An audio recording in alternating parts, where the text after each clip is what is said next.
Buenas noches, hermanos. Vamos a continuar con nuestro curso de Biblia, que se ha visto un poco interrumpido, ¿verdad? Pero vamos a continuar. Estábamos viendo, empezando el libro de Levítico. Decíamos que este libro pues está lleno de leyes, ¿verdad? Un montón de elementos para vivir la vida cultural, de los ritos al interior del pueblo, ¿no? Decimos que es un libro que va juntando las leyes, sobre todo después del destierro, que es una de sus fuentes, y de otra fuente, ¿verdad?, que parece ser que trae algunas leyes anteriores al destierro y otras posteriores al destierro, ¿verdad?, que se fueron reelaborando.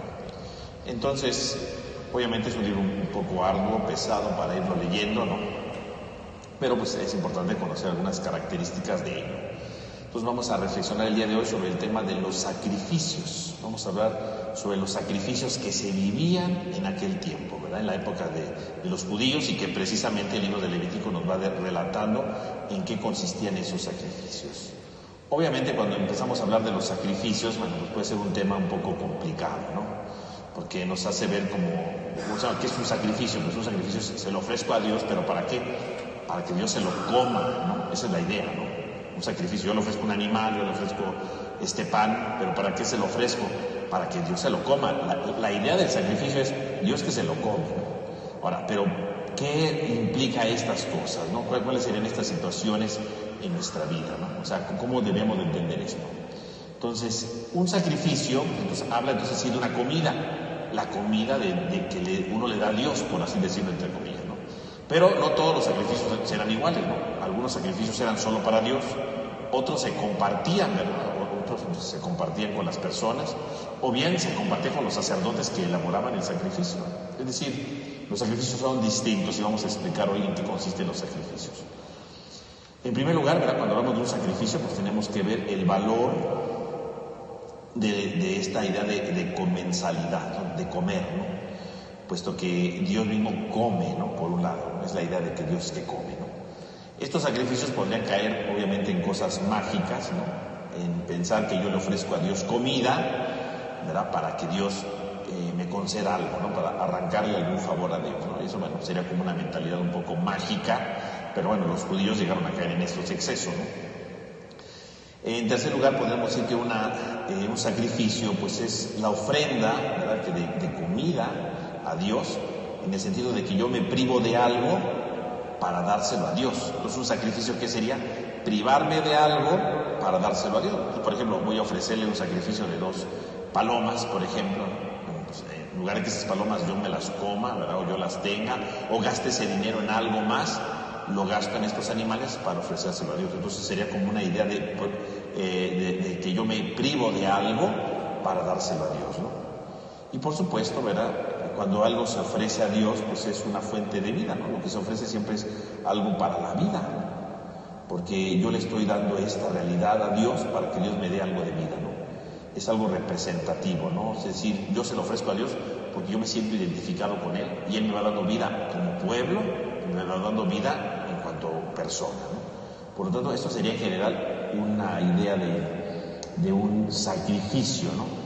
Obviamente que a veces podríamos pensar y decir, bueno, pero es que ¿cómo es que Dios va a comer, verdad? O sea, ¿para qué quiere Dios que le den una vaca, no? Pues Dios no necesita comer. Bueno, sí, nosotros nos hacemos esas ideas hoy día, obviamente para nosotros a lo mejor todos estos sacrificios que se hacían en el Antiguo Testamento, ¿verdad?, podemos decir, son exageraciones, no tiene sentido. Bueno, sí, eso podemos decirlo nosotros que vivimos en este momento, ¿no? Pero hay que pensar en aquel tiempo, ¿no? Y además hay que entender bien eso. Primero que nada, en el libro de Levítico se habla de los sacrificios que se le ofrecen a Dios, pero cuidado, ¿no? Este Dios al que se le ofrece sacrificios es el mismo Dios que lo sacó de Egipto, ¿no? Porque a veces como que se separan y es que Dios necesita comer, cosas por el estilo. No. Esto que yo le ofrezco a Dios, bueno, este Dios al que yo le ofrezco esto, es el Dios que los liberó de Egipto, ¿no? Es el Dios del Éxodo, ¿no? O sea, no es otro Dios distinto, no es el Dios del Éxodo. Y por lo tanto, en el libro del Éxodo nos muestra que Dios liberó al pueblo porque Dios es cercano al pueblo, porque Dios vive unido a su pueblo, porque Dios vive realmente transformando a su pueblo. Dios no es alguien distante, Dios no es alguien que se aleje de su pueblo, no. Dios es alguien que siempre vive cerca de su pueblo, vive unido a su pueblo, ¿no? Esto es algo muy importante. Por lo tanto, los sacrificios se tienen que ver desde este punto de vista. dado que Dios es cercano, yo le puedo ofrecer un sacrificio porque Dios es cercano a mí. La idea de los sacrificios es: yo se lo ofrezco a Dios porque Dios me lo está recibiendo. Y Dios me lo recibe porque Dios es cercano a mí. Esto a veces pasa desapercibido, ¿no? Porque a veces ponemos mucha la atención en lo que yo sacrifico, ¿no? En el animal que se sacrifica, ¿no? Y entonces, bueno, hoy día dirían: pobre animal, ¿qué culpa tiene? ¿No? Eso dirían hoy día, ¿no? Y diríamos: ay, ¿para qué quiere Dios ese animal? ¿No? Pero a ver, aquí lo importante es: ¿por qué le puedo ofrecer un sacrificio? Porque tengo la convicción de que Dios me lo va a recibir, porque Dios es alguien cercano al pueblo. O sea, entonces la idea del sacrificio está hablando entonces, por un lado, de la cercanía de Dios, tan cercano que me liberó de Egipto, me está conduciendo por el desierto, y precisamente porque me conduce por el desierto, es entonces que yo puedo saber que Dios va a recibir mi sacrificio. Esa es la idea primera que da. Ahora, en segundo lugar, decíamos que el sacrificio es como darle de comer a Dios, entre comillas, ¿no? Pero no es la idea de que yo invite a comer a Dios, ¿no? Porque no es esa idea, ¿no? De que, le voy a ofrecer este animal a Dios, ¿no? Entonces invito a Dios a comer. No, en realidad no es esa, sino al revés, ¿no? Porque para ofrecer un sacrificio, para empezar, un sacrificio no se hace en cualquier lugar, ¿no? No de que, pues aquí, ¿no? Se lo ofrezco. No, se ofrece en un altar, ¿no? De hecho, el libro de Levítico habla de la construcción del altar, y siempre que se habla de sacrificios, se tiene que hacer sobre un altar, no en cualquier lado, no en cualquier mesa, sobre el altar, ¿no? El valor del altar, ¿no? El altar tiene un valor muy importante. Entonces, de entrada, hay una mesa especial para ofrecer un sacrificio, y esa mesa especial se llama altar. No se puede ofrecer sobre cualquier lado, sobre cualquier superficie. Tiene que ser un altar, ¿no? Es un lugar especial, reservada para ofrecer un sacrificio. Pero no es y por lo tanto, el altar, ¿a quién le pertenece? El altar le pertenece a Dios, no me pertenece a mí. Entonces, si el animal que se ofrece se pone sobre el altar y el altar le pertenece a Dios, no es que yo le dé un sacrificio a Dios como diciendo: estoy invitándole a Dios a comer, no. Si el altar le pertenece a Dios, significa que entonces el que me está invitando a comer es Dios. Aunque yo le ofrezco el sacrificio, sí, pero es Dios quien me invita a comer, por así decirlo, que me invita a participar de la comida de ese altar, pero es Él, no soy yo el que lo está haciendo, ¿no? No es que le digo a Dios: bueno, voy a traer un sacrificio para que Dios coma. No, el Dios que me está invitando a comer, entre comillas, porque algunos de los animales que se sacrificaban sí se los comían, pues bueno, sí, otros no se los comían, pero es la idea de que yo participo de la mesa del Señor, de la mesa de Dios, porque Dios me recibe en su mesa, Dios me recibe en su altar para participar de ese sacrificio. Entonces, el sacrificio no hay que verlo simplemente como matar animales y ya, no. El sacrificio, sobre todo, el acercarme a la mesa del Señor, precisamente, ¿por qué? Porque quiero estar unido con Él, porque Él me está invitando a mí. A lo mejor sí yo llevo el animal, sí, pero Él es el que me invita. Y además, finalmente, los animales que yo ofrezco, pues no son míos. Dios creó los animales, ¿no? La creación le pertenece a Dios. En realidad, le estoy ofreciendo pues lo mismo que Él regaló, ¿no? Lo mismo que Él creó, por lo tanto le estoy dando lo que es de Él, ¿no? Él es el que me invita al sacrificio. Porque a veces se puede ver al revés, ¿no? El hombre, ¿verdad? Lo decíamos hace rato, ¿no? La magia, ¿no? Le ofrezco este sacrificio para que Dios me cumpla esto. No es cierto, eso es mentira. No, Él es el que te invita, porque Él pone todo para que tú te acerques a Él. Por aquí algo muy importante, ¿verdad? Un paréntesis. Hablamos de la mesa para el sacrificio, pues tiene que ser el altar, ¿no? Es una mesa sagrada, no se hace otra cosa ahí, ¿no? Incluso nosotros mismos en la celebración de la misa, pues tenemos una mesa especial para el sacrificio de Cristo, para la Eucaristía, que es el altar, ¿no? Y tenemos el altar ahí en los templos, ¿no? ¿Y el altar para qué es? Para la Eucaristía. No es para otra cosa, ¿no? Pues es que en el altar vamos a hacer un convivio y vamos a poner ahí la olla de mole. Pues no, ¿verdad? No, pues si vas a hacer un convivio, pones otra mesa, no vas a poner el altar, ¿no? Porque el altar es un lugar especial para el sacrificio del Señor. Eso es muy importante, ¿no? O sea, el sacrificio es importante. Incluso cuando empieza la misa o cuando termina, ¿verdad? El sacerdote besa el altar. ¿Por qué? Pues porque el altar es la mesa que le pertenece a Dios. Y en este caso, para nosotros los cristianos, el altar representa a Cristo. Entonces, besar el altar, ¿qué significa? Que nos identificamos con Cristo, ¿no? El sacerdote besa el altar porque va a celebrar el nombre de Cristo y se identifica con el Señor. Entonces besa el altar, porque es una mesa sagrada, es una mesa especial. No es cualquier mesa, ¿no? No se puede ocupar para cualquier cosa, ¿no? Es una mesa especial, ¿no? Que le pertenece al Señor. Y en este caso nos identificamos con el Señor, porque Cristo es el altar, ¿no? Entonces, esto es una idea para que veamos la importancia del altar en el Antiguo Testamento y hoy día en la vida de la iglesia, ¿no? Entonces, el altar, ¿no? La mesa de Dios.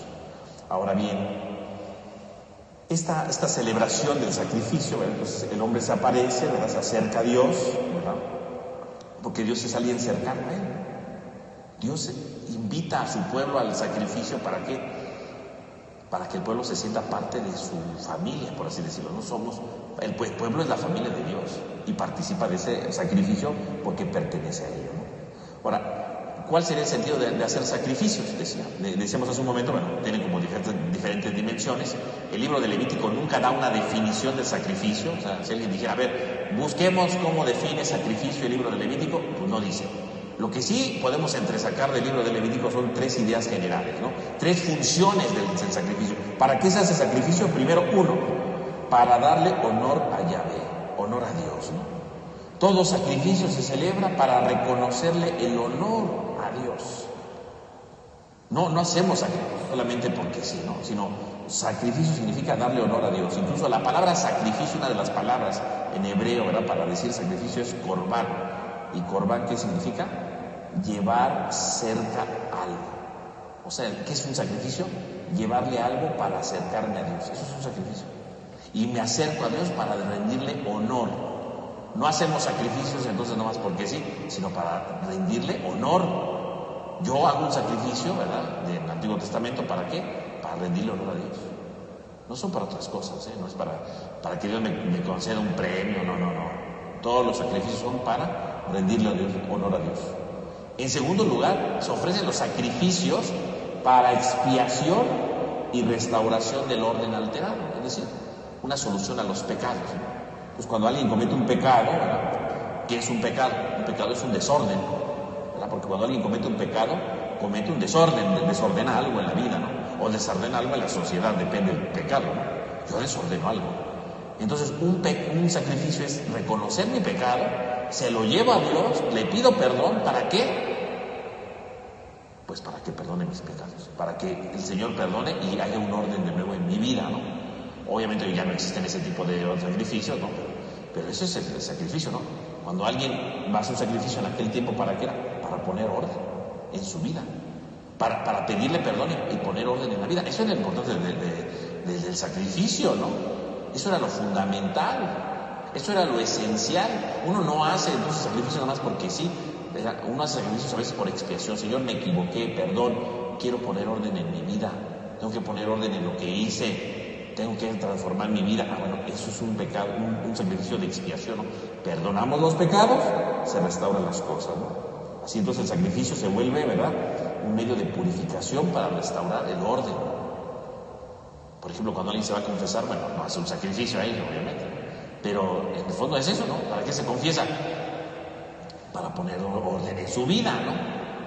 Alguien que termina de confesarse, ¿no?, se supone que va a regresar a su casa y va a cambiar algo de lo que se confesó, ¿no? Le va a poner orden a su vida. Igual en aquel tiempo no existía el sacramento de la confesión. ¿Cómo pedían perdón? Con sacrificios. Y daban ese perdón, ¿verdad?, dando ese sacrificio para empezar a poner orden en su vida. Entonces el sacrificio es eso. Entonces, ¿qué sería un sacrificio? Para dar honor a Dios, para expiar los pecados y ponerle orden a la creación, y finalmente para demostrar la comunión entre Dios y el pueblo. Un sacrificio es un signo de comunión, Entonces, el tema de los sacrificios, ¿verdad?, en general, esta sería la idea básica, ¿no? En el libro de Levítico tenemos 7 capítulos, los 7 primeros capítulos dedicados al tema de los sacrificios, ¿no?, ¿verdad?, que van reflejando tanto posturas antes del exilio de Babilonia, durante el exilio y posterior al exilio. O sea, ahí están revueltos los materiales, ¿verdad?, básicos para saber cómo se hace un sacrificio, ¿no? Ahora, ¿qué tipo de sacrificios hay? Vamos a explicar entonces cuáles serían los tipos de sacrificios que nosotros tenemos dentro, en general, digo, porque hay normas especiales, y no vamos a entrar aquí en detalles, aquí para que ustedes conozcan en qué consistían los sacrificios en aquel momento, ¿no? Entonces, fíjense, vamos aquí a escribir los sacrificios que existían en la antigüedad, ¿verdad?, para que ustedes lo sepan, ¿no? Entonces, tenemos en primer lugar lo que se llama holocausto. El holocausto. En segundo lugar teníamos la ofrenda vegetal.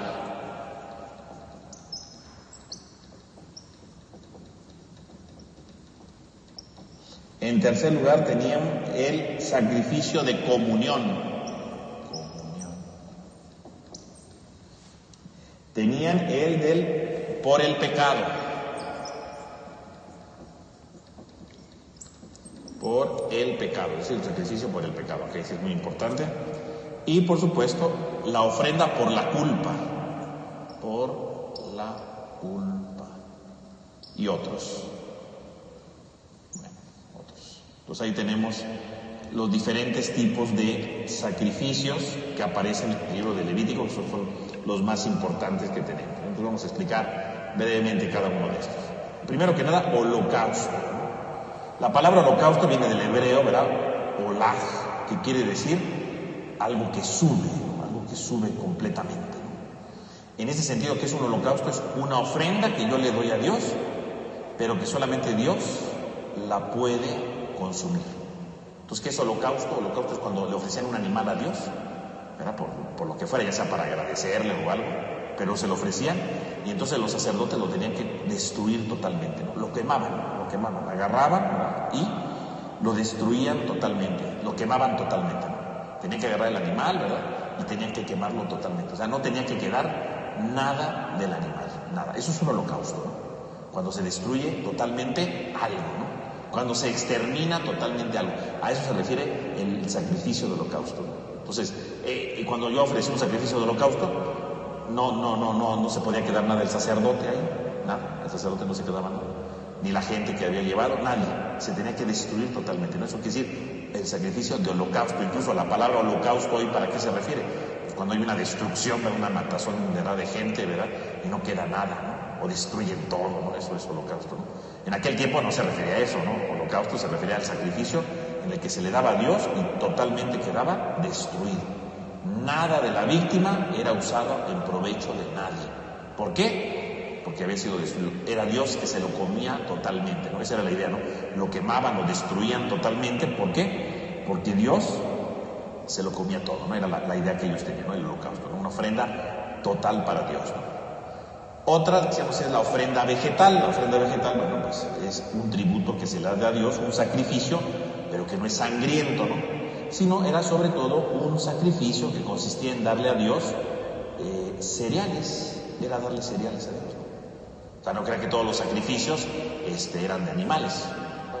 Son los más llamativos y los que más conocemos, pero ahí en el libro de Levítico podemos ver cómo también existían sacrificios vegetales, ¿no? En el sentido de los cereales, ¿no? Se daban los cereales. Pero era un sacrificio complementario. A veces estos sacrificios eran complementarios, ¿no?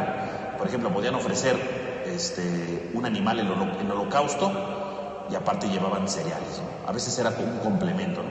Porque como el sacerdote quemaba el animal, pues no le quedaba nada al sacerdote, entonces le llevaban, ¿verdad? Para que el sacerdote se quedara con algo, le llevaban el sacrificio de los cereales, ¿no? O a veces, ¿verdad? Era otro tipo de sacrificio, ¿verdad? Y para complementarlo lo daban. Entonces, los sacrificios de ofrenda vegetal se refiere, ¿verdad? A un sacrificio que a veces era un complemento. O bien, cuando la gente era muy pobre, pues hacía ese tipo de sacrificios de cereales. ¿Por qué? Pues porque los cereales son más baratos, ¿no? La mayor parte de la alimentación del pueblo de Israel era de cereales. Más de la mitad de lo que consumía un israelita eran vegetales. Pero bueno, vegetales, los cereales, ¿no? Entonces, cuando no tenían dinero para comprar un animal, pues obviamente, ¿qué hacían? Pues daban los cereales, ¿no? Ahora, no daban los cereales en el sentido de que daban solamente ¿cómo se llama? Los granos, ¿no? No creo que daban los granos, no. Lo daban preparado, ¿no? Entonces, por ejemplo, a veces agarraban los cereales, ¿verdad? Los molían, hacían una masa y lo mezclaban con aceite, con incienso y se lo presentaban al templo, ¿no? O hacían igual molían los cereales, hacían por ejemplo un pan en el horno, en el sartén, en una cacerola y se lo presentaban, ¿no? El pan hecho, ¿no? O por ejemplo estaban las primicias. ¿Qué eran las primicias? Las primicias eran los primeros granos que salían, los cereales, ¿no? Entonces los primeros granos que empezaban a florecer los entregaban, entonces los cortaban, los amasaban, ¿no? Con aceite, sal, ¿no? Sin levadura, ¿no? Porque recordemos que para ellos la levadura era un signo de corrupción, ¿no? Entonces al templo no le podía llevar nada con levadura, entonces los amasaban con sal, con aceite, hacían sus panes y se los llevaban ahí a los sacerdotes, ¿no? Eso es un sacrificio. Entonces, no todos los sacrificios eran con sangre. Había sacrificios muy sencillos como este de los cereales. A veces lo usaban para complementar un sacrificio de animal, o a veces, si eran muy pobres, lo llevaban nada más esto, ¿no? Y eran un sacrificio muy sencillo. Entonces, eso obviamente no los mataban, ¿no? O sea, era un sacrificio muy sencillo. Ahora, muy importante, estos sacrificios vegetales se refiere a los cereales, no a las frutas. No a las frutas, no es de que, es que yo tengo un árbol, ¿no? Un higo, por ejemplo, o uvas, ¿no? Un viñedo. Corto uvas y se las llevo. No podían llevar eso. No podían llevar eso. Frutas no podían llevar. ¿Por qué? Porque lo importante del sacrificio de los cereales no es en sí mismo el cereal, sino el trabajo del israelita. O sea, cuando ellos presentaban la ofrenda del cereal, no eran los granos nada más, ya estaba hecho pan, o sea, ya habían trabajado el cereal, porque lo que se le presenta a Dios no solamente son los granos, se le presenta el trabajo que hizo, no el cereal como tal. Ya traje los cereales aquí, ahí le van todos los granos de trigo, no. El trigo lo molían, hacían el pan y se lo llevaban allá al templo, ¿no? Le ofrezco a Dios estos panes, porque cuando estaban ofreciendo el pan, ¿qué estaban ofreciendo? Uno, el trigo, pero también estaban ofreciendo, ¿qué más? Su trabajo, porque eso es algo muy importante. Y esto, si ustedes lo piensan bien, pues lo ha rescatado la tradición cristiana, ¿no? Porque en la celebración de la misa, cuando viene la misa, ¿verdad? Viene el ofertorio, ¿verdad? ¿Qué es lo que se hace en el ofertorio? ¿Qué se ofrece? El pan y el vino. El pan y el vino que se van a convertir en el cuerpo y la sangre de Cristo. Pero si ustedes se dan cuenta, es pan y vino. El pan es fruto del trabajo, ¿no? Del hombre. El vino es fruto del trabajo del hombre. No presentan las uvas, ni presentan el trigo, no. Presentan ya el pan, ¿no? Y el vino.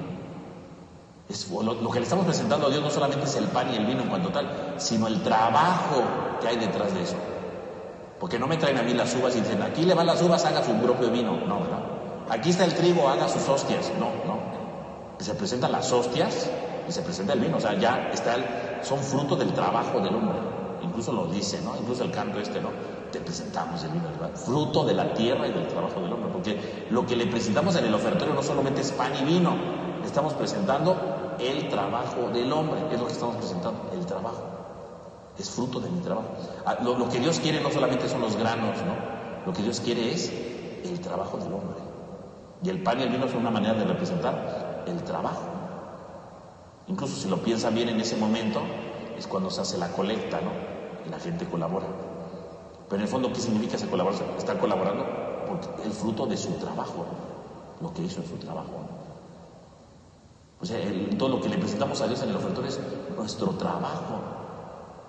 Y en ese momento decirle, Señor, pues yo tengo este trabajo que lo presento, ¿no? Santifica mi trabajo, ¿no? Representado en el pan y en el vino, ¿no? Nada más. Porque obviamente ese pan y el vino se va a convertir en cuerpo y sangre de Cristo, pero se lo presentamos, el trabajo, ¿no? Y es lo mismo que pasaba con los hebreos, ¿no? Presentaban los panes, no presentaban los granos, los panes, porque lo que le daban a Dios era su trabajo. Sí, le daban los trigos, los granos de trigo, por ejemplo, pero hecho pan. Porque estaban dándole su trabajo, no solamente es la materia, sino también su trabajo que está de fondo, ¿no? Entonces es la importancia, ¿no? Entonces, para que ustedes lo vean, ¿no? Obviamente decimos, estos sacrificios no son de sangre, por lo tanto no hay violencia, ¿no? Por lo tanto no representan al hombre, representan solamente su trabajo, ¿no? Su trabajo, ¿no? Eso era lo importante, ¿no? Por otro lado, al presentarle, por ejemplo, un pan, estaba su trabajo, pero también ¿qué implicaba? Significaba que habían cortado los granos, los habían molido y los habían cocido, los habían metido al fuego. ¿El fuego qué representaba? La purificación de alguien, ¿no? Entonces significaba que yo le entregaba a Dios un trabajo purificado. Se lo estaba entregando, yo era algo puro, ¿no? Lo que yo le quería entregar totalmente, ¿no? Lo que yo debía hacer, ¿no? Entonces ahí estaba, ¿no? Entonces esos serían los sacrificios vegetales. Luego tenemos los sacrificios de comunión, ¿no? Y el sacrificio de comunión, ¿verdad? Pues son precisamente para alcanzar la paz, la salud, ¿no? Este es un sacrificio sangriento, obviamente, ¿no? Ahí sí se ofreció un animal, depende de la condición social de la persona. Pues, si era alguien muy rico, pues mejor darle un toro, ¿verdad? Si era alguien pobre, pues una paloma o algo así, ¿no? Algo más sencillito, ¿no? Entonces depende, ¿no? Y este animal se podía destruir parcialmente, es decir, se sacrificaba parte del animal se destruía y otra parte se guardaba. Cuando era un sacrificio de comunión, era entonces el sacerdote podía reservar una parte del animal para que se lo quedara a él, o el templo, ¿no? O para que parte de ese animal se lo llevara a la misma familia, ¿no? A su casa y comieran con él, ¿no? A veces podría ser, depende de qué era el sacrificio, ¿no? Entonces, ese sacrificio servía precisamente entonces para pedirle a Dios armonía en su vida, ¿no? No era tanto para pedirle perdón por sus pecados, no. Era sobre todo sacrificios, ¿verdad? Para estar en paz con Dios.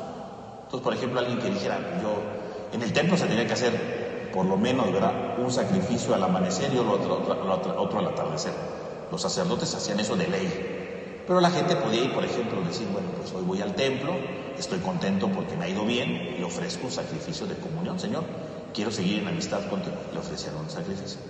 Parte del animal se lo quedaba el templo, parte del animal se lo quedaban las personas y se iban muy contentos a su casa. Pero le habían ofrecido algo a Dios y parte se exterminaba para que Dios se lo comiera.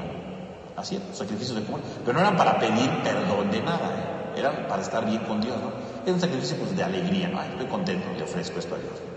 Y eso era un sacrificio de comunión. El sacrificio por el pecado, ese sí. Entonces el sacrificio del pecado, ¿verdad?, tiene como finalidad el perdón de los pecados, ¿no? El perdón de los pecados. Y bueno, este sacrificio, ¿verdad?, obviamente implicaba, ¿verdad?, diferentes niveles, ¿no? Por ejemplo, se ofrecían sacrificios por el pecado del pueblo, de todo el pueblo en general, ¿no? Había una fiesta que se hacía cada año, que se llamaba la fiesta del Yom Kippur, y cada año se tenía que hacer un sacrificio especial para el perdón de los pecados de todo el pueblo. Entonces había sacrificios por todo el pueblo. Había, por ejemplo, sacrificios por los pecados del rey. Hay que pedir perdón por los pecados del rey. Entonces existe un sacrificio propio para los pecados del rey. O había sacrificios para perdonar los pecados personales. Yo podía ir con el sacerdote y decir, pequé, ¿verdad? Y si soy de lo peor, bueno, presentaban su animal para que lo sacrificara y entonces se muriera el animal, ¿verdad? Y pedía perdón con ese sacrificio. Este tipo de sacrificios igual se consumía una parte y otra parte se guardaba, pero ¿quién podía comerse esa parte nada más? Los que no tenían culpa alguna en ese pecado. Entonces, por ejemplo, si yo llevaba un animal, lo sacrificaba, una parte se consumía, la otra parte del animal, yo no podía pedir nada porque era un sacrificio de perdón de pecados. Entonces yo tenía la culpa, yo no me podía llevar nada a mi casa. El sacerdote, pues no tenía nada que ver con ese pecado, entonces el sacerdote se llevaba lo que sobraba del animal. Fíjense, aquí es distinto. En el sacrificio de comunión, una parte se lo llevaba el que lo había ofrecido, otra parte se le quedaba al sacerdote y otra parte se consumía. En el de pecado no, en el de pecado yo no podía pedir nada. Pues si voy y le pido perdón a Dios, digo, dame mi parte, pues no, pues estás pidiendo perdón, ¿no? Solo se lo quedaba el sacerdote, ¿no? Entonces ahí cambiaban las cosas, ¿no? Entonces ahí estaba la idea, ¿verdad?, de esto. Ahora, en este tipo de sacrificios, ¿verdad?, ¿qué es lo que se hacía? Se rociaba con sangre, ¿no?, a la persona. Se partía el animal y rociaban con sangre. O si era la fiesta anual, por el pecado del pueblo, rociaban con sangre el templo, ¿no? ¿Y para qué rociaban con sangre? ¿Qué significa agarrar la sangre y echarla a la persona o al lugar? ¿Qué significa rociar con sangre? Recordemos que la sangre representa la vida. Para los judíos, ¿verdad?, y en el pensamiento bíblico, la sangre es un símbolo de la vida. Ahí está la vida, ¿no? Ahí reside la vida. Por lo tanto, rociar con sangre a una persona, ¿qué significaba en ese sacrificio? Llenarlo de una vida nueva. O sea, la sangre purificaba. O sea, entonces, yo pido perdón a Dios por mis pecados, llevo mi animal, lo parten y me rocían con sangre. Y entonces quedaba yo lleno de sangre y uno dirá, bueno, mejor nosotros diríamos, hoy qué asco, no, qué horror, bueno, nosotros diríamos eso. Pero en aquel tiempo no, ¿verdad? En aquel tiempo, en el momento que le echaban la sangre, ¿qué estaban diciendo? Este animal, la vida de este animal me la rocían a mí, ¿por qué? Porque es la vida nueva que Dios me está dando. Es la vida nueva que Dios me está entregando. La vida nueva. Por eso rociaba y por eso purificaba la sangre en este caso del sacrificio. ¿Por qué? Porque era Dios que me estaba dando una vida, una nueva oportunidad. Hoy día no existe eso. Hoy día sería la absolución. ¿Qué es la absolución? Pues se me perdonan los pecados y puedo empezar a tener una vida nueva. Bueno, en aquel tiempo era con la sangre, ¿no?, que me purificaba, ¿verdad? Y ahí estaba, ¿no? Y bueno, ahí estaba, nos echaba eso. Luego seguía el sacrificio por la culpa, ¿no? Por la culpa. Entonces, este es un tipo de sacrificio que fue más tardío, no existía al inicio, no es un sacrificio más tardío, ¿no?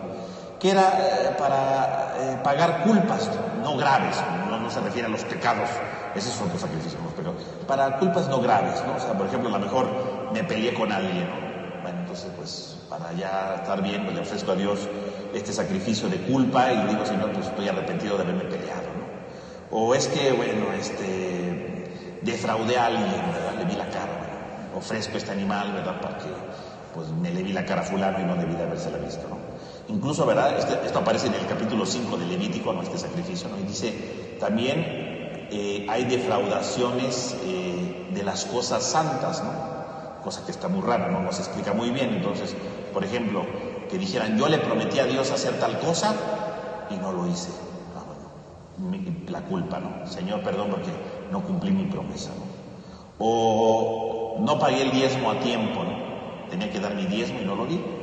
Entonces ofrecía ese sacrificio porque se me olvidó pagar el diezmo, ya luego voy y lo pago, pero le ofrecía a Dios ese sacrificio, ¿no? O a lo mejor juré el nombre de Dios en vano. Nombré a Dios cuando no tenía que haberlo nombrado. Reconozco mi culpa, entonces voy y entonces es por la culpa. O sea, el de pecado es algo gravísimo, ¿no? Es un pecado grave. El de culpa es algo sencillo, ¿no? Algo sencillo en aquel momento, ya sea de las relaciones cotidianas o bien de las relaciones con Dios, ¿no? Entonces algo sencillo, ¿no? Entonces serían estos los sacrificios en general. Y por supuesto existen otros sacrificios que habla el libro de Levítico, ¿verdad? Como el rescate del primogénito, ¿verdad? Te recordará que en el libro del Éxodo se habla del primogénito, ¿no? Cuando Dios, ¿verdad? Manda al ángel y van muriendo los primogénitos. Y de ahí surge entonces el sacrificio del rescate del primogénito, porque se supone que el primogénito le pertenece a Dios. Obviamente, ¿verdad? El primogénito le pertenece a Dios, no es que lo maten, ¿no? Se supondría que el primogénito lo tendrían que llevar al templo y tendría que quedarse en el templo porque el primogénito le pertenece a Dios. Pero obviamente eso nadie lo iba a hacer, ¿no? Imagínense que iba a ser el templo con tantos niños, pues no iban a vivir ahí. Y los papás no iban a estar muy contentos de perder su primer hijo, ¿no? Entonces, ¿qué es lo que se hacía? Se pagaba un rescate del primogénito. Había una cantidad de dinero que se daba para rescatar al primogénito. Es eso, ¿no? Eso es el rescate del primogénito. ¿El primogénito le pertenece a Dios? Sí. Entonces, ¿se lo tendría que dejar en el templo? Pues sí. Pero ni el templo quiere tener niños, porque no es guardería, ni los papás quieren perder a su hijo. Entonces, ¿qué se hacía? Se hacía el sacrificio del rescate, ¿no? Entonces, ¿qué era el rescate? Iban al templo, decían, tuvimos un hijo primogénito, aquí está el dinero, ¿verdad? A cambio de eso. Entonces, aunque el primogénito le pertenece a Dios, nos lo quedamos nosotros, ¿verdad? Y nosotros a cambio le damos al templo una retribución. Ese es el rescate del primogénito, ¿no? A eso se refiere ahí con el rescate del primogénito. Ahí está. Eso es el rescate. Que de hecho, ustedes lo piensan bien en el libro en el Evangelio de San Lucas, ¿no? En el capítulo 2, el famoso pasaje de la presentación del Señor, ¿no? Cuando la Virgen María y San José llegan con el niño, ¿verdad? Y ahí estaba Simeón y Ana, van justamente ¿a qué? A hacer el pago del primogénito. Nada más que ahí se juntan dos cosas, porque si ustedes leen atentamente el relato, nunca dice que hagan un pago, dice que llevaban 2 tórtolas, pero las 2 tórtolas no eran por el primogénito. Y nada más que San Lucas juntó las dos cosas. ¿Por qué llevaron las 2 tórtolas? Porque en el Evangelio de Lucas van a ofrecer, por un lado, lo del primogénito, pero en el Evangelio de Lucas también dice que había pasado el tiempo de la purificación de María. Porque cuando una mujer daba a luz, un varón, tenía que quedarse 40 días sin hacer nada. Después de los 40 días se levantaba y tenía que llevar un sacrificio en agradecimiento por el hijo que tenía y para demostrar que ella estaba pura, que ya podía seguir con sus actividades, y llevaban las 2 palomas, ¿no? En realidad las palomas eran por la purificación de María. Y el sacrificio del primogénito en realidad fue un dinero que pagaban, pero San Lucas no nos narra lo del dinero, porque no le interesaba eso en realidad, ¿no? Pero son 2 cosas distintas, ¿no? En realidad por el primogénito era dinero, pero bueno, ahí está, ¿no? Ese es un ejemplo del rescate del primogénito, de la purificación de la mujer, ¿no? Y bueno, esos son. Y había otros sacrificios, ¿verdad? Que aquí, para no hacerse las largas. Ahora bien, ¿esto qué implicaría para nuestra vida cristiana? Porque aquí viene un gran problema, ¿no? Bueno, a ver, muy bien, bueno, está muy interesante, ¿verdad? Sabemos un poco de cultura bíblica y de cultura hebrea sobre los sacrificios, pero ¿qué es un sacrificio para nosotros? Porque todas estas cosas ya no las practicamos nosotros, ¿no? ¿Qué significan todas estas prácticas para nosotros que somos cristianos? Primero que nada hay que aclarar bien la palabra sacrificio, ¿no? Porque si lo piensan bien hoy día, la palabra sacrificio lo atribuimos a algo que sufre, ¿no? Algo que duele, ¿no? Cuando alguien dice, ay, voy a hacer un sacrificio, voy a gastar esto, entonces le duele gastar eso, ¿no? Entonces es un sacrificio, ¿no? Ay, hice un sacrificio, ¿verdad? Porque me duele esto, a ver, es un sacrificio, ¿verdad? Ay, voy a hacer un sacrificio, voy a hacer dieta, ¿no? Porque eso, entonces le duele porque no puede comer, ¿no? Y así, ¿no? Hoy día la palabra sacrificio la atribuimos a algo que duele, ¿no? A algo que causa dolor. Eso es lo que atribuimos hoy al sacrificio, si lo piensan bien. Pero según lo que vimos ahorita, en ningún momento habla de dolor. Bueno, a lo mejor para el animal porque lo mataban, ¿verdad? Pero en general no hay ningún sacrificio de las personas, ¿no? No hay un dolor como tal. Lo importante del sacrificio es estar unido a Dios. Y la palabra sacrificio para nosotros en español viene del latín, ¿no? De dos palabras latinas. Sacro, que quiere decir sagrado, y facere, que quiere decir hacer. Por lo tanto, la palabra sacrificio quiere decir hacer algo sagrado. Eso quiere decir sacrificio. Hacer algo sagrado, ¿no? Acercar algo a Dios. Eso es un sacrificio. Curiosamente no tiene nada que ver con el dolor. Nuestra cultura lo ha visto por eso, porque, por ejemplo, decimos el sacrificio de Cristo en la cruz, ¿no? Y entonces de inmediato, cuando decimos el sacrificio de Cristo, ¿en qué pensamos? Ay, pues que en los clavos, en la sangre, Cristo le dolió los clavos, ¿verdad? La corona de espina. Pensamos en el dolor de Cristo en la cruz, pero curiosamente no. El sacrificio de Cristo en la cruz, ¿qué significa? Que Cristo con su muerte en la cruz nos unió a Dios, perdonó nuestros pecados y nos hizo sagrados ante Dios. Eso es lo importante del sacrificio, unirnos a Dios, vivir en profunda unidad con el Señor. Eso es un sacrificio, no tiene nada que ver con el dolor. Un sacrificio se refiere a algo que me une a Dios, que lo hago sagrado. Entonces, por ejemplo, cuando alguien dice, voy a hacer como sacrificio un rosario, y uno pensará, ah, claro, porque el rosario está bien largo, ¿verdad? Cuesta mucho trabajo. Uy, tanto dolor por hacer un rosario. No es por eso. El rosario es un sacrificio, sí, porque cuando yo oro el rosario, me estoy uniendo con Dios, estoy haciendo una acción sagrada. Es un sacrificio. La misa, decimos, la misa es el sacrificio por excelencia. ¿Pero por qué un sacrificio? No porque vengo y me aguanto al Padre, no, eso no es. La misa es un sacrificio porque estoy uniéndome con Dios a través del sacramento de la Eucaristía. Es un sacrificio. Entonces un sacrificio no se refiere en ningún momento a nada del dolor, a nada de la angustia. No. El sacrificio es hacer las cosas sagradas. Eso es antes que nada un sacrificio. Y entonces, si ustedes se dan cuenta, entonces en el Nuevo Testamento ya no hay sacrificios. ¿Por qué ya no hay sacrificios en el Nuevo Testamento? Ningún libro del Nuevo Testamento nos habla nada de eso, ¿no? Porque Cristo muere en la cruz y Él mismo es el que se ofrece en la cruz, ¿no? Decíamos hace un momento, para hacer un sacrificio, ¿qué necesitábamos? Un altar, ¿no? Un animal, ¿verdad?, que se tenía que sacrificar, y un sacerdote, ¿verdad?, porque necesitamos un sacerdote para que haga el sacrificio. En el Nuevo Testamento, ¿quién es el altar? El altar es Cristo.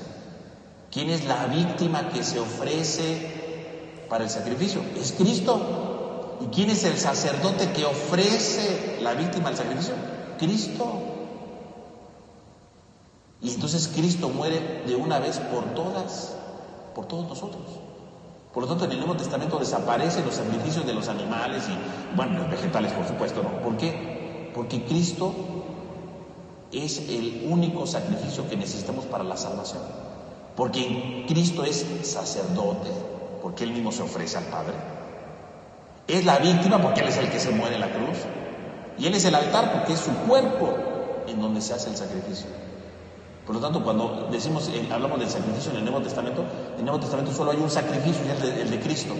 Porque Cristo es sacerdote, es el altar y es la víctima.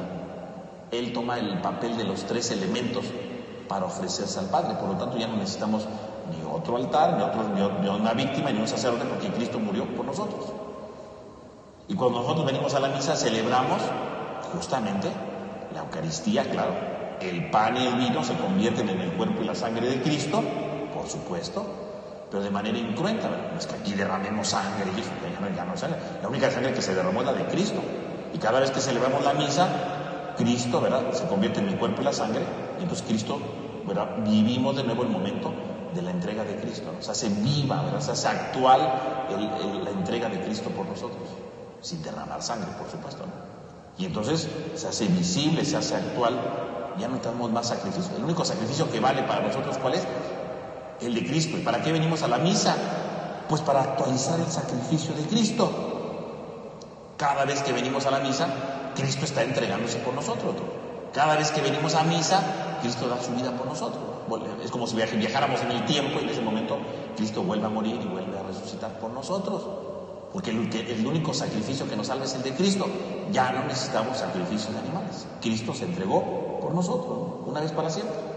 Hay un libro, ¿verdad?, en el Nuevo Testamento, que es la Carta a los Hebreos, ¿verdad?, que es un escrito tardío, ¿verdad?, de finales del siglo I, que se llama Carta a los Hebreos, que ni es carta, porque no tiene forma de carta. Si ustedes lo leen, no es una carta, más bien parece una especie como de homilía.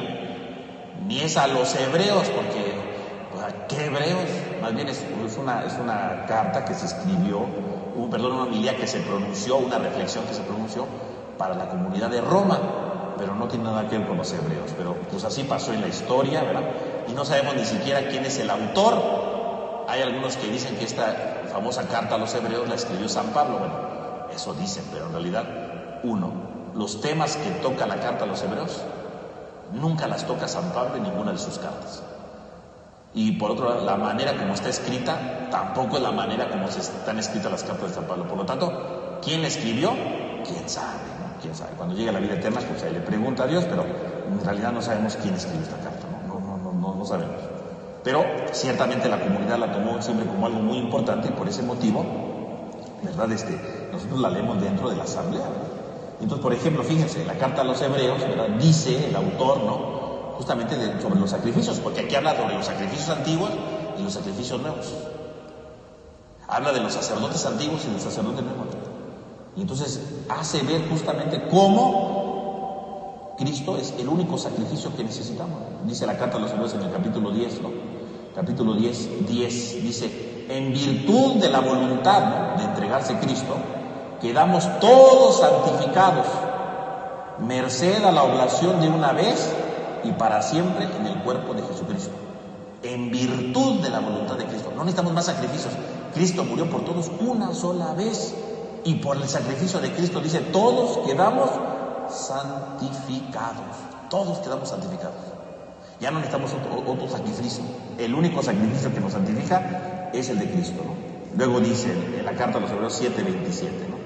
Dice, bueno, desde el 26 dice: el sumo sacerdote que nos convenía era el santo, el inocente, el incontaminado, el apartado de los pecadores, ¿no? O sea, este es el verdadero sacerdote, ¿no?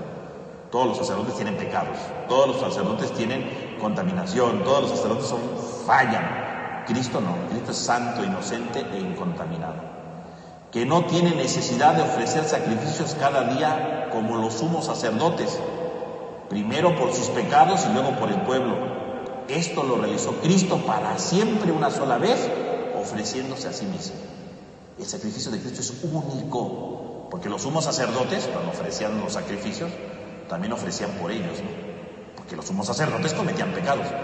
Pero dice la carta a los Hebreos, Cristo no tiene pecado. Por lo tanto, Cristo no tenía necesidad de ofrecer sacrificios para Él. Él no necesitaba sacrificios. Y como Él no necesitaba sacrificios, Él era perfecto. Entonces Él se ofreció por nuestros pecados porque Él era perfecto. No tenía que ofrecer nada para Él. El único sacrificio que lo hizo fue por nosotros, porque Él era perfecto. No necesitamos nada más, no necesitamos otra cosa. Y entonces dice, de igual modo, y a causa de la misma, ofrece por su... dice, de igual modo, tampoco Cristo se atribuyó el honor de ser sumo sacerdote, porque lo recibió, ¿verdad? Hijo mío, eres tú, yo te he engendrado hoy. Y en otro lugar dice, tú eres sacerdote eterno como Melquisedec. Y entonces aquí la carta a los hebreos dice el sacerdocio de Cristo es distinto, no es como la de los sumos sacerdotes, porque los sumos sacerdotes dice descendían de Aarón. Cristo no es sacerdote como Aarón, no desciende de Aarón. Cristo es un nuevo sacerdote, por lo tanto si es un nuevo sacrificio, Cristo es un nuevo sacerdote, dice según Melquisedec, que aquí no vamos a explicar lo de Melquisedec, ¿no? Pero Melquisedec dice la carta a los hebreos, ¿por qué? Dice porque Melquisedec es un personaje que aparece en el libro del Génesis, no dice de dónde vino, ni qué le pasó. No dice qué le pasó. Entonces dice Melquisedec, ¿por qué no nos dice la Biblia quiénes son sus padres? ¿Por qué no nos dice la Biblia si se murió? Porque Melquisedec representa a alguien que no sabemos ni de dónde vino, de dónde se originó, ni qué pasó en su final, es un símbolo de la eternidad.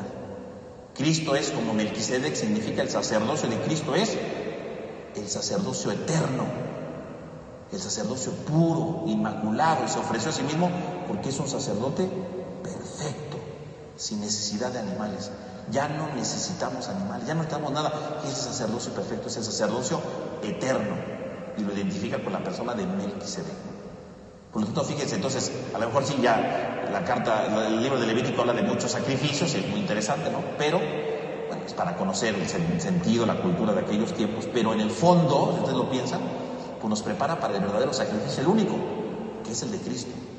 Y que un sacrificio entonces no hay que verlo como dolor, sino hacer sagrado. Cuando usted diga voy a hacer un sacrificio por alguien, significa que se está uniendo a Dios por esa acción de amor que se hace, porque un sacrificio tendría que estar movido por el amor, no por el dolor, no por la tristeza, no por la lamentación, no, sino por el amor. Cristo se sacrificó en la cruz, ¿para qué? Para perdonarnos por amor. Todo sacrificio tendría que estar movido por el amor, para que por ese amor nos transformemos y transformemos a los demás. Entonces el sacrificio no hay que verlo para nosotros como un dolor, algo triste, melancólico, no, el dolor es un acto de amor en favor de los demás, porque Cristo murió en la cruz en favor de los demás, en favor de nosotros, por amor, y nos acercó a Dios. Y cada vez que usted haga un sacrificio, se está acercando a Dios si lo hace por amor. Yo creo que hay que quitarle de nuestra mente la idea de sacrificio como algo doloroso, catastrófico, ¿no? Es algo que nos lleva a encontrarnos con Dios. Y que cuando venimos a la misa celebramos el sacrificio por antonomasia, porque volvemos a vivir la entrega de Cristo por cada uno de nosotros. Entonces, pues yo creo que este es un gran ejemplo para cada uno de nosotros, ¿verdad? Para que veamos por un lado la historia del pueblo de Israel, pero saber que el tema del sacrificio sigue presente, pero ahora que se cumple solamente en Cristo para la salvación de todos. Bueno, pues vamos a concluir ya nuestra sesión del día de hoy, ¿verdad? Con este tema de los sacrificios. Vamos a reflexionar la próxima semana, Dios mediante, el tema de lo santo, ¿verdad? Porque el libro de Levítico nos habla también del tema de la santidad. ¿Qué entendía el libro de Levítico por la santidad y cómo tendremos que aplicarlo nosotros? Entonces la próxima semana, Dios mediante, nos reunimos, ¿verdad? De nuevo para reflexionar ahora sobre este grande tema que es el de la santidad. Pues vamos a terminar con una oración en el nombre del Padre, del Hijo y del Espíritu Santo. Amén.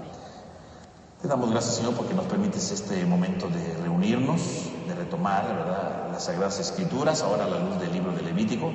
Te pedimos para que este tema de los sacrificios nos ayude a comprender la historia de tu pueblo, la manera como ellos trataban de acercarse a ti, pero también te pedimos por nosotros, para que reconozcamos el grande valor de tu sacrificio en la cruz, y ese sacrificio que no solamente es algo del pasado, sino que se actualiza día con día cada vez que se celebra la misa. Ayúdanos a reconocer este valor de salvación, a disfrutar, a vivir con amor, con piedad y con entrega este sacrificio en cada celebración de la misa, a fin de dar verdaderos frutos como tú lo esperas de cada uno de nosotros. Te lo pedimos a ti que vives y reinas por los siglos de los siglos. Amén. En nombre del Padre, del Hijo y del Espíritu Santo. Amén. Que tengan todos ustedes una buena noche y que descansen.